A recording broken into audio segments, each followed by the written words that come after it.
নমস্কার বন্ধুরা, আমার channel stitch and cook by সোমাতে আপনাদের সকলকে জানাই স্বাগত। চলে এসেছি আজকে নতুন আর একটা গুরুত্বপূর্ণ ভিডিও নিয়ে। আজকে আপনাদেরকে বোট নেকের উপরে একটা ব্যাক নেকের ডিজাইন নিয়ে দেখিয়ে দেবো। তো দেখতে পাচ্ছেন কত সুন্দর দেখাচ্ছে। এটা হচ্ছে ব্যাক নেকের ডিজাইন এবং বোট নেকের উপরে আছে।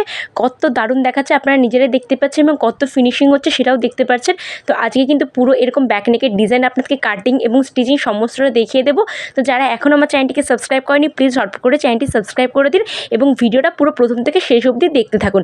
তো দেখুন, প্রথমে এখানে লাইনিং কাপড় মেন কাপড় কিন্তু একসঙ্গে নেওয়া আছে এবং এখানে কিন্তু নর্মাল যেভাবে পিট কাটিং করতে হয় সেভাবে কিন্তু পিট কাটিং আমি করে রেখেছি। তো এখানে গলার চাওড়া প্রথমে নিয়ে নিলাম 3 ইঞ্চিতে। তো এবার দেখুন, এখানে আমাদেরকে প্রথমে গলার লম্বাটা নিয়ে নিতে হবে। তো আপনারা ব্যাক সাইডে যতটা ডিপ চান তার সঙ্গে হাফ ইঞ্চি এক্সট্রা নিয়ে নেবেন। তো টোটাল এখানে আমি 10.5 নিয়েছি। নেওয়ার পর নিচের দিকেও সেমভাবে কিন্তু আমি এখানে 3 ইঞ্চি মতো নিয়ে নেব। তো আপনারা চাইলে যদি একটু খেলানো করতে চান তাহলে একটু খেলানোভাবে নিয়ে নেবেন। তো আমি এখানে নিচের চাওড়াটা নিয়েছি 3.5 ইঞ্চি। এবার ওপরের সঙ্গে নিচের দাগটাকে স্ট্রেট করে মিলিয়ে দেবো। তো দেখুন মিলিয়ে দিয়েছি। এবার কি করতে হবে, বোট নেকের জন্য শেপ দিতে হবে। তার জন্য দেখুন আরও 3 ইঞ্চি নিচে একটা দাগ দেবো এবং এটাকে এর থেকে নিচে আরও একটা আমাদের 1.25 ইঞ্চি নিচে একটা দাগ দিতে হবে এবং এই দাগটা থেকে এবার বাকি যে অংশটুকু ছিল সেটাকে প্রথমে মেপে নেব। মেপে এদের মিডিল আমি এখানে প্রথমে বের করে নিচ্ছি ফিতরাকে ঠিক এভাবে মুড়িয়ে। তো আপনারাও কিন্তু এভাবে করবেন।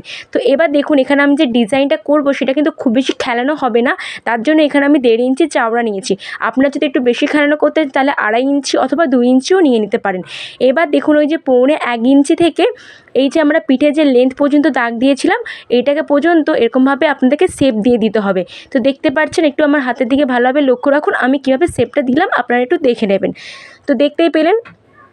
এবং 1.5 ইঞ্চিটা কেন নিয়েছিলাম, ওটা চাওড়াটা হিসেবে, ঠিক আছে। তো ওই 3টে দাগকে মিলিয়ে আমি কিন্তু এখানে শেপ দিয়ে দিয়েছি এবং ওপরে তারপরে গলার শেপটাও দিয়ে দিচ্ছি। তো এইভাবে কিন্তু আপনারা গলার শেপটাও দিয়ে দেবেন। তো এভাবে করলে আপনাদের কিন্তু শেপ দিতে খুবই সুবিধা হবে। তো দেখুন, এখানে আমার পুরো পার্টটা রেডি হয়ে গেছে। এবার আমি এখানে বক্রম নেব। তো পেপার পেস্টিং নিয়ে আমি কিন্তু এখানে কাজ করছি। তার জন্য দেখুন একটা সিঙ্গেল পেপার পেস্টিং রেখেছি। রেখে ওই যে ডিজাইনটা করেছি ওটার উপর রাখবো। রেখে ছাপটা কিন্তু আমি পেপার পেস্টিংয়ের উপর প্রথমে তুলে নিচ্ছি। তো এইভাবে করবেন, আপনাদেরও কিন্তু ভালোভাবে ফিনিশিংয়ের সঙ্গে কিন্তু কাজটা হয়ে যাবে। তো হয়ে যাবার পর এবার এটাকে আমি কাপড়টাকে মানে কাগজটাকে আমি পুরো মিডল থেকে ভাঁজ করে নেব। এরকমভাবে দেখুন আমি যেভাবে দেখিয়ে দিচ্ছি এভাবে ভাঁজ করে নিলাম। ভাঁজ করে এখানে পুরো আমি কাপড়টা এখানে এক্সট্রা করে নিয়েছি। তো দেখতে পাচ্ছেন এভাবে হচ্ছে বক্রমটা আমি কেটে নিয়েছি। এরপর এর সাইডে কিন্তু আমি 1 ইঞ্চির মতো এক্সট্রা নিয়েছিলাম। তো এই 1 ইঞ্চির দূরত্বে আমি কিন্তু পুরোটাকে শেপে যেরকম শেপ আছে সেরকমভাবে কিন্তু আমি আন্দাজ বরাবর কেটে নিচ্ছি। তো আপনারা কিন্তু এরকম ডিজাইন না করে চৌকো করতে পারেন, বরফি আকৃতির করতে পারেন। আপনারা যে ধরনের করবেন সে ধরনের কিন্তু করে নিতে পারেন এরকম পেপার পেস্টিং বসিয়ে। তো যারা এখনও আমার চ্যানেলটিকে সাবস্ক্রাইব করেনি, প্লিজ ঝটপট করে চ্যানেলটি সাবস্ক্রাইব করে দিন নতুন নতুন ভিডিও দেখার জন্য। আর অবশ্যই কিন্তু লাইক করতে একদমই ভুলবেন না। তো তারপরে মিডল থেকে দেখুন আমি অংশটা পুরো কেটে নিয়েছি। এটা আমার পুরো রেডি হয়ে গেছে। এবার এখানে আমি একটা কাগজের সঙ্গে মানে কাপড়ের ওপর রেখে এটা পুরো আটকে নিয়েছি পুরো ইস্ত্রির সাহায্যে। তো তারপরে দেখুন এই সাইডের যে অংশটা এখানে একটুখানি 8 ইঞ্চির মতো আমি ছেড়ে পুরো অংশ কাপড়টাকে কিন্তু কেটে নিচ্ছি। তো দেখতেই পাচ্ছেন এখানে কিন্তু আমি একটু একটু করে কাপড় ছেড়েছি এবং এই যে অংশটা ছেড়েছিলাম এটাকে এবার পেপার পেস্টিংয়ের ওপরে তুলে পুরোটা সেলাই করে নিতে হবে। তো ধার বরাবর রাখবো, রেখে কিন্তু পুরো কাপড়টাকে একদম মুড়িয়ে মুড়িয়ে আমি কিন্তু এখানে সেলাই করে নিচ্ছি পেপার পেস্টিংয়ের ওপর থেকে। তো দেখতেই পাচ্ছেন এভাবে পুরোটা আমাদের কিন্তু সেলাই করে রেডি করে নিতে হবে। এরপর এখানে আমার পিঠটা নিয়ে নেব। তো পিঠটা নেবার পর দেখতে পাচ্ছেন এখানে কিন্তু আমি গলাটা প্রথমে কেটে নেব। যে ছোটো যে গলাটা ছিল সেটা কিন্তু প্রথমে কেটে নিচ্ছি। কেটে নিয়ে আমরা কিন্তু লাইনিং কাপড় এবং মেন কাপড় একসঙ্গে জয়েন্ট করে নেব। তো দেখুন এখানে কেটে নিলাম। এবারে আমি এটা পুরোটা খুলে নিচ্ছি। খুলে নেবার পর দেখুন এটা হচ্ছে সোজা আছে, মেন কাপড়টা সোজা আছে, ওর উপর লাইনিং কাপড়টা রাখবো। রেখে গলার যে শেপটা আছে 2 সুত করে ক্যাপিং দিয়ে পুরোটা সেলাই করে নেব। তো দেখুন এখানে পুরোটা সেলাই হয়ে গেছে। এবার হালকা হালকা করে কেটে নিতে হবে যাতে আমাদের লাইনিং কাপড়টা উল্টাতে সুবিধা হয়। তো দেখুন কেটে নিয়েছি। কেটে নেবার পর এখানে কি করতে হবে, লাইনিং কাপড়ের ওপর থেকে আমাদের একটা চাপ সেলাই করে নিতে হবে। তো দেখুন এখানে চাপ সেলাইটা হয়ে গেছে। এবারে কি করব, পুরো কাপড়টাকে ধরবো।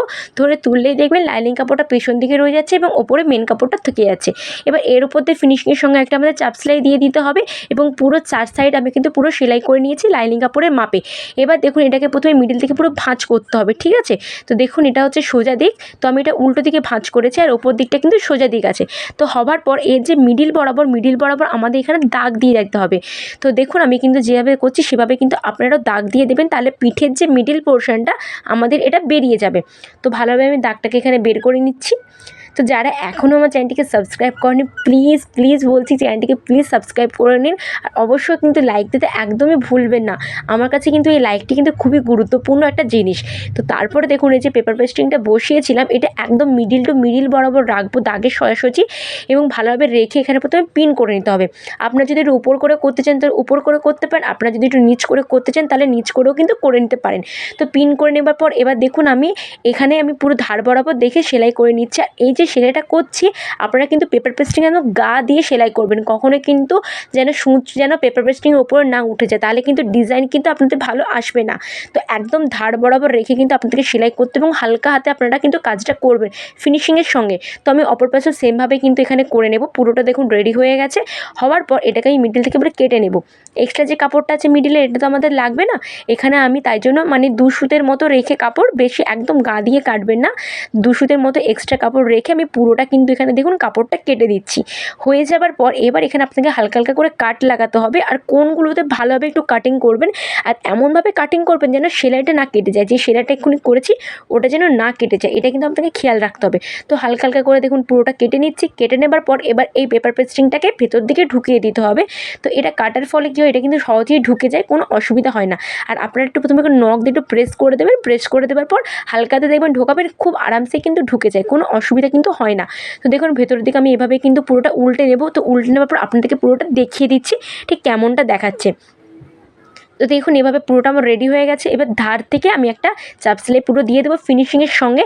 আপনারা চাইলে এখানে কিন্তু যে কোনো ধরনের লেসও ইউজ করতে পারেন। তো আমি এখানে কোনো লেস দেবো না, আমি কিন্তু একদম ধার রেখে খুব ভালোভাবে ফিনিশিংয়ের সঙ্গে সেলাইটা করে নিচ্ছি। দেখতে পাচ্ছেন ঠিক এভাবে। এগুলো কিন্তু হালকাতে কাজ করবেন, তাড়াহুড়া করবেন না, তাহলে কি হয় ফিনিশিং কিন্তু ভালো আসে না। তো দেখুন পুরোটা আমি এখানে সেলাই করে নিচ্ছি। তো এখানে দেখুন পুরোটা আমার হয়ে গেছে। হয়ে যাওয়ার পর এবার দেখুন এখানে আমি টেকিন দিয়ে দেবো। তো টেকিনের জন্য পুরো পাটটাকে এরকমভাবে মিডল থেকে ভাঁজ করব। ভাঁজ করলে আমাদের চারোটা বেরিয়ে যাবে। এবার লম্বাটা আপনারা আমাদের হিসেব মতো দিয়ে দেবেন। আমি এখানে 5 ইঞ্চির প্রায় কাছাকাছি আমি এখানে টেকিন নিয়েছি, নিচের দিকে হাফ ইঞ্চি করে নিয়ে উপর দিকে কোণ করে তুলে দিয়েছি। তো অপর সাইডও সেমভাবে করে নেব। তো এখানে দেখুন আমার পুরো পিঠটা কিন্তু রেডি হয়ে গেছে। এখানে আমি লেস পরে অ্যাটাচ করে নেব। আর এখানে কিন্তু আমি বোতাম দেবো। তো আমি এখানে দেখিয়ে দিচ্ছি আমি কী ধরনের বোতাম ইউজ করছি। আপনারাও কিন্তু এই ধরনের বোতাম ইউজ করতে পারেন, খুবই ভালো লাগবে, নেকের যে ডিজাইনটা খুবই ভালো লাগে দেখতে। তো দেখতে পাচ্ছেন এগুলো কিন্তু আমি একবারে সেলাই টেলাই করে আপনাদেরকে পুরোটা দেখিয়ে দিচ্ছি। তো দেখুন এটা হচ্ছে পুরো পিঠটা রেডি হওয়ার পর কত সুন্দর দেখাচ্ছে দেখতে পাচ্ছেন। তো আশা করছি আপনাদের ভিডিওটি ভালো লেগেছে। ভালো লাগলে অবশ্যই লাইক কমেন্ট শেয়ার করুন। দেখা হচ্ছে অন্য কোনো নতুন ভিডিওতে। আজকের জন্য টাটা।